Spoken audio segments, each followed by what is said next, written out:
Tu ne dois pas rater cette vidéo car je t'explique pourquoi le marché crypto a chuté ce début de semaine et pourquoi il donne déjà des signes de reprise. On va analyser ensemble le côté adoption, régulation, 4 grosses infos à te partager et on fera un point bien sûr graphique pour ratisser tout ça. Donc installe-toi tranquillement, on se voit après le jingle comme d'habitude, c'est parti.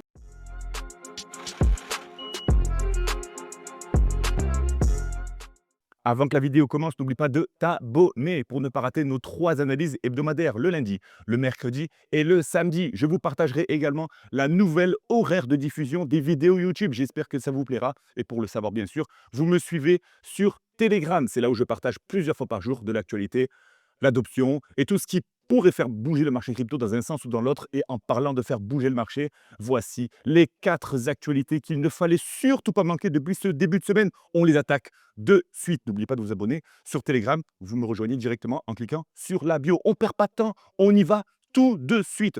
Pourquoi le marché crypto a chuté ce début de semaine, que ce soit dimanche soir ou lundi matin, peu importe. Parce que le Japon, qu'on adore, hein, ce pays qu'on adore, la Banque du Japon envisage une hausse des taux en décembre selon son gouverneur, le yen, et les rendements augmentent. Et là, vous allez vous dire, mais le Japon, ce n'est pas le seul pays qui augmente ses taux. La France, les États-Unis, ça bouge partout. Mais pourquoi le Japon? Je vous ai fait un petit paragraphe pédagogique pour vous expliquer pourquoi le Japon fait tourner l'économie mondiale. C'est parti. Je vous le partage bien sûr sur TradingView parce que vous savez que c'est mon outil fétiche. Hop, on y va. Alors, c'est parti.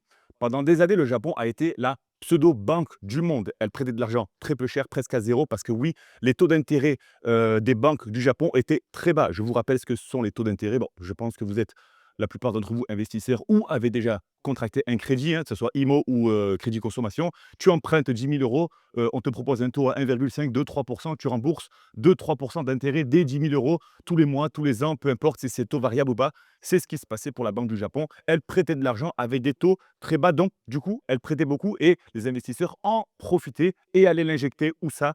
Dans les actifs à risque, les obligations, les actions et surtout la crypto. C'est pour ça que ça a fait bouger le marché crypto quand on a appris cette mauvaise nouvelle qui est arrivée au Japon. Donc, le Japon était un moteur, est un moteur, est toujours un moteur important de l'argent qui circule dans l'économie mondiale. Oui, le Japon est petit, mais il fait bouger l'économie mondiale. Mais aujourd'hui, ce qui s'est passé avant-hier, le Japon laisse entendre qu'il pourrait augmenter ses taux d'intérêt. Donc oui, là, c'est une mauvaise nouvelle forcément parce qu'ils avaient des taux d'intérêt très bas. On pouvait emprunter facilement au Japon. Donc ça voudrait dire qu'on devra rembourser davantage, plus d'argent à la Banque du Japon. Donc si les taux montent, emprunter deviendra plus cher. Donc il y aurait moins d'argent disponible pour investir dans les actifs à risque, dont les cryptos, vous le savez. Et l'impact sur les marchés a été direct, dont le marché crypto. Moins d'argent circulant, les investisseurs seront plus prudents, bien sûr, c'est logique, et ils réduiront davantage leurs risques. Ils vendront une partie de leur crypto ou de leur exposition sur les actifs à risque. On parle de la bourse et des cryptos, bien sûr.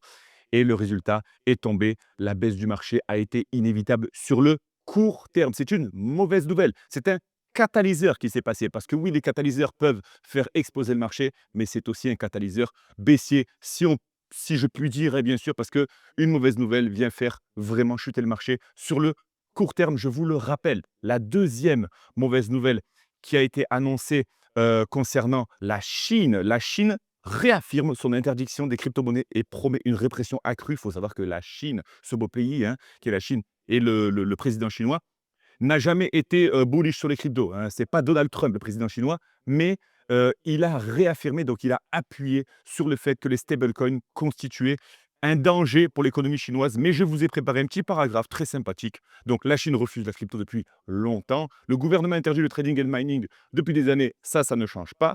Pour eux, la crypto, c'est trop difficile à contrôler. Et encore une fois, ça pourrait mettre en péril l'économie de leur pays. Donc, ils veulent protéger leur propre système financier. Ça, c'est leur position. Mais il s'est passé encore de nouvelles choses. La Banque centrale chinoise a répété clairement, a appuyé sur son discours. Donc, la Banque centrale chinoise, c'est comme la Banque centrale européenne, comme la Banque centrale américaine, comme la Banque centrale japonaise. C'est la Banque centrale chinoise, hein, qui fait tourner encore une fois l'économie mondiale. Les cryptos sont interdites. On va encore renforcer la surveillance. Les stablecoins seront strictement contrôlés. Je vous rappelle que, je n'ai pas besoin de vous le rappeler, mais la Chine fait tourner l'économie mondiale, ce que je viens d'aborder. Donc, c'est normal que la moindre mauvaise nouvelle aura un impact direct sur le marché crypto. Même si ce n'est pas nouveau, le ton était beaucoup plus ferme que d'habitude. Et ce qui s'est passé, les investisseurs asiatiques ont pris peur. Logiquement, beaucoup vendent par précaution. Le sentiment devient négatif, voire bearish. La baisse s'est amplifiée naturellement. C'est ce qu'on appelle un FUD, un sentiment de peur qui s'est installé sur le marché crypto, mais c'était sans attendre les deux bonnes nouvelles qui sont arrivées aujourd'hui. Donc, j'ai un peu d'avance sur vous, bien sûr. On y va de suite. Donc, la Banque centrale du Japon, ça bouge, ça bouge. La Fed, donc la Banque centrale américaine, met fin à son resserrement quantitatif avec une injection de liquidité de 13,5 milliards de dollars. Donc là, oui, on a un catalyseur du marché crypto. Après cette peur, après les mauvaises nouvelles, après la pluie, vient le beau temps. Mais pour combien de temps? C'est ce qu'on va analyser ensemble graphiquement. Mais avant ça, je vais vous expliquer ce qu'est le resserrement quantitatif de la Fed. Je vous ai préparé bien sûr un petit paragraphe pour vous parler de tout ça. Pourquoi la Fed avait resserré l'économie? En grande partie à cause de l'inflation monétaire. Je vous rappelle ce qu'est l'inflation monétaire. C'est quand il y a trop de billets de banque en circulation, ce billet de banque perd de la valeur. Au contraire de Bitcoin, bien sûr, il y en a de moins en moins. La demande est croissante, le prix augmente. C'est ce qu'on appelle la déflation. Déflation et inflation. Donc là, on parle de l'inflation monétaire, que ce soit l'euro, le dollar, le yuan, etc. Donc, les prix montaient trop vite. La Fed a voulu freiner l'économie pour calmer cette inflation. Donc, qu'est-ce qu'elle fait pour calmer l'inflation? Elle augmente les taux d'intérêt directeurs des banques, ce qui induit bien sûr une baisse du pouvoir d'achat, donc moins d'investissement sur le secteur crypto. C'est pour ça qu'on observe beaucoup les discours de la Fed, de la Banque centrale américaine.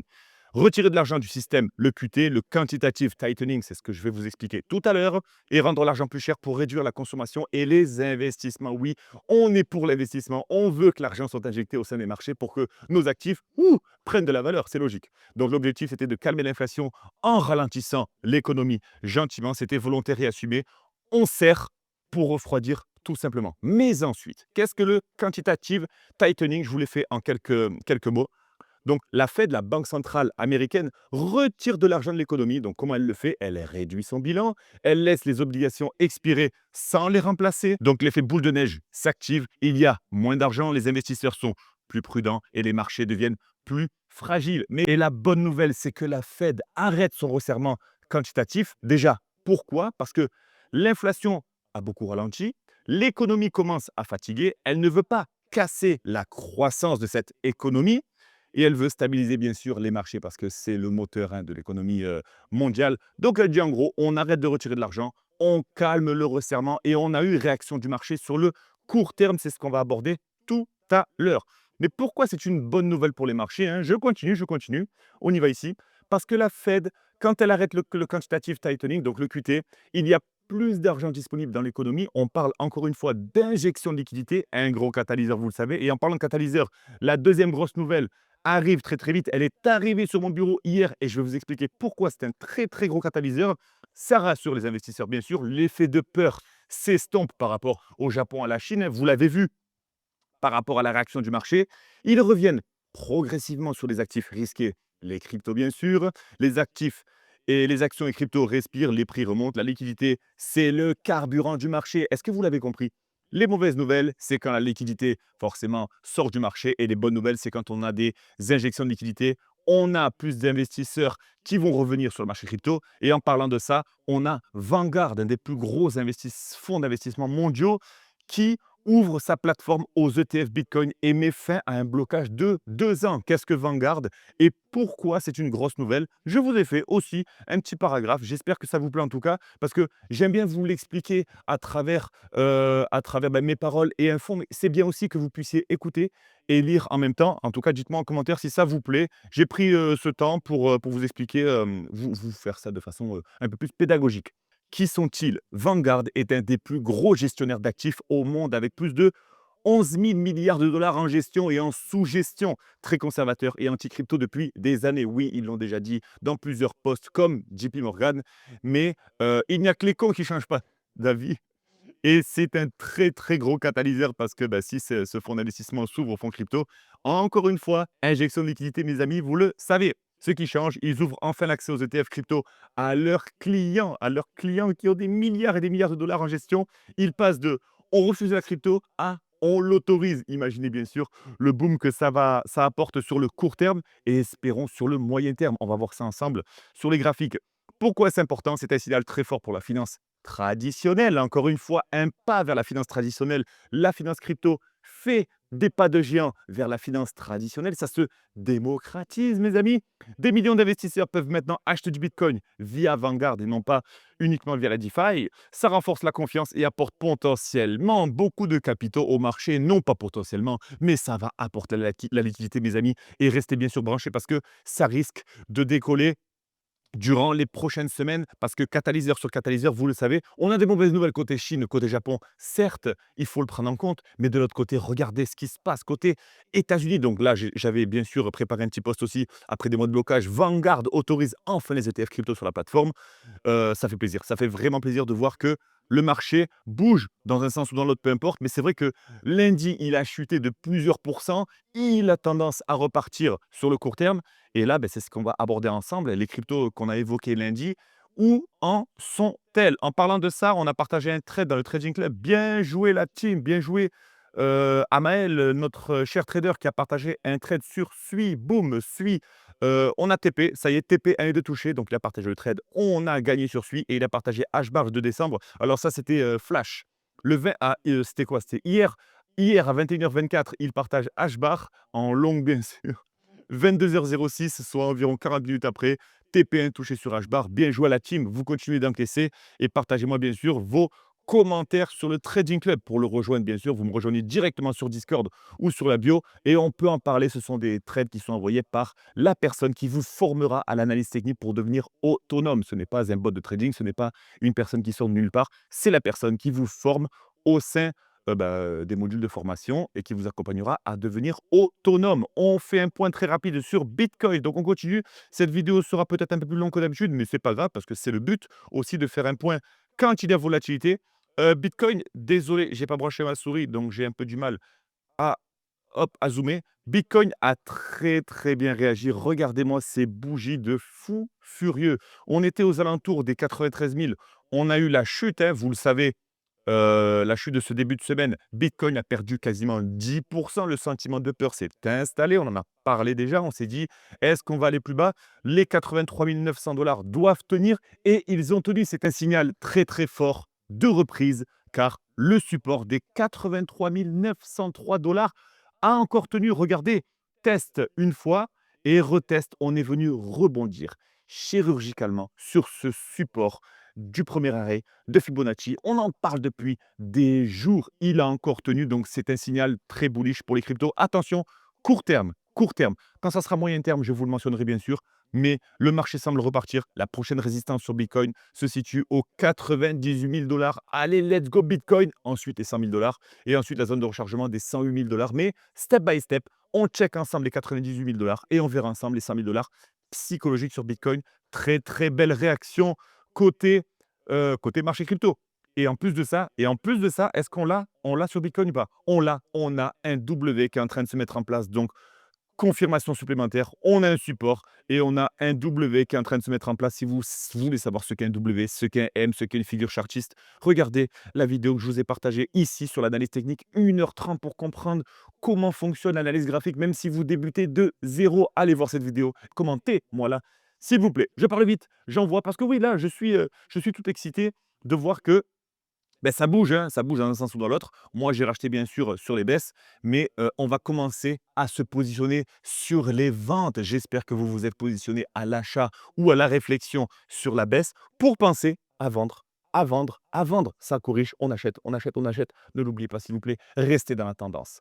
Ça pousse au Bitcoin, les bougies sont bien volumiques. On passe les 3 000 $ sur Ethereum.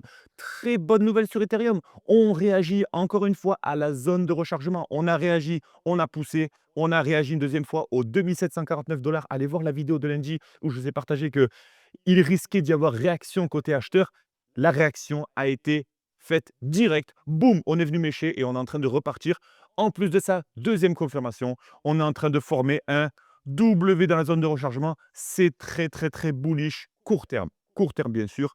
Maintenant, vous me demandez ma petite zone de résistance sur Ethereum. Je vous la donne tout de suite sur l'ATH et le bottom. Elle se situe déjà aux 3 514 $. La prochaine résistance sur Ethereum. Surveillez-moi ça, s'il vous plaît. Et si vous êtes en longue comme la team, continuez bien sûr de prendre vos bénéfices. Et n'oubliez pas de vous Protégez vos stop loss. Solana imprime un très beau W encore une fois. Ça a été chirurgical. N'oubliez pas que je vous ai partagé que j'ai acheté du Solana. J'en ai acheté aux alentours des 126 dollars. Je l'ai noté. Ma prochaine zone de rachat se situe aux alentours des 95 dollars. 126 dollars. On est venu taper. On est venu faire un beau W encore une fois sur ce support. Espérons que Solana reparte.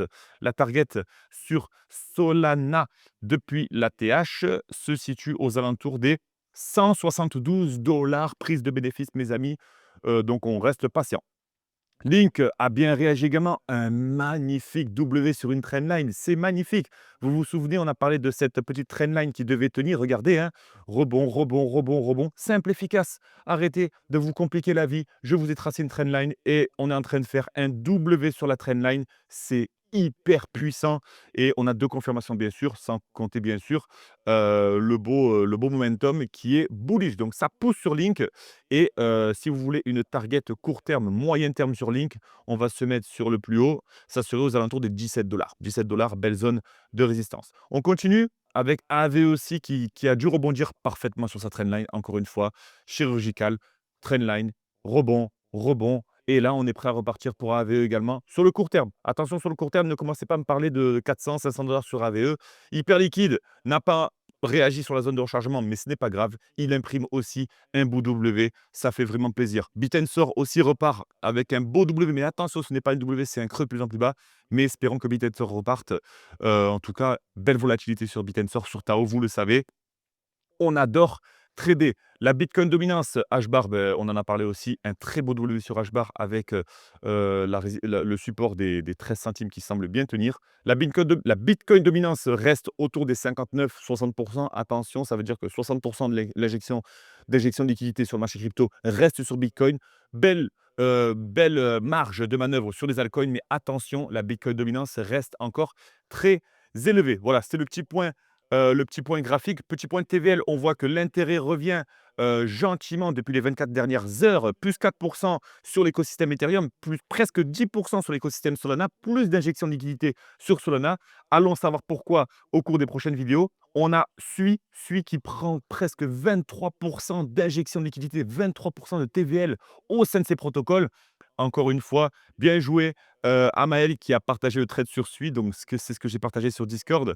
On a une belle TVL sur SUI, donc il a bien sûr anticipé le fait que SUI allait performer au même titre que HBAR. Bien joué à la team trading, vous êtes les meilleurs. Et on encaisse quand ça baisse. Et on encaisse quand ça monte. J'espère que cette vidéo vous a plu. On commence à avoir du vert et ça fait plaisir sur le court terme. Attention, ne crions pas victoire trop vite, vous le savez, parce que le marché est encore manipulé et c'est visible, l'intérêt part, l'intérêt revient, l'intérêt part, s'il vous plaît. Si vous n'avez pas chopé le précédent bottom, le précédent creux, ne faites rien. Restez observateur et analysez pour la prochaine phase. Et toutes les personnes qui ont acheté la peur avec moi, je suis fier de vous. Bravo. Continuez d'analyser quand le marché baisse et les mains derrière la tête, transat, vacances, en phase de prise de bénéfice. C'est comme ça qu'il faut anticiper le marché crypto. C'est comme ça qu'on gagne de l'argent sur le court et le moyen et le long terme. Ça ne change pas.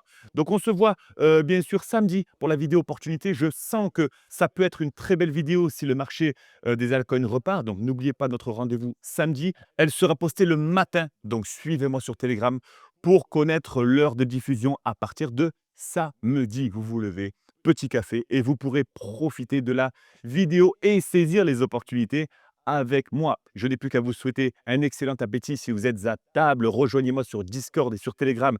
Les liens sont en bio pour qu'on en parle ensemble, pour qu'on parle de ce qui se passe actuellement sur le marché crypto.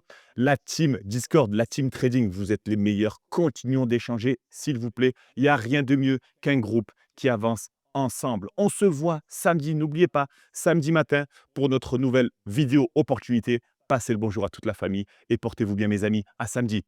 Ciao.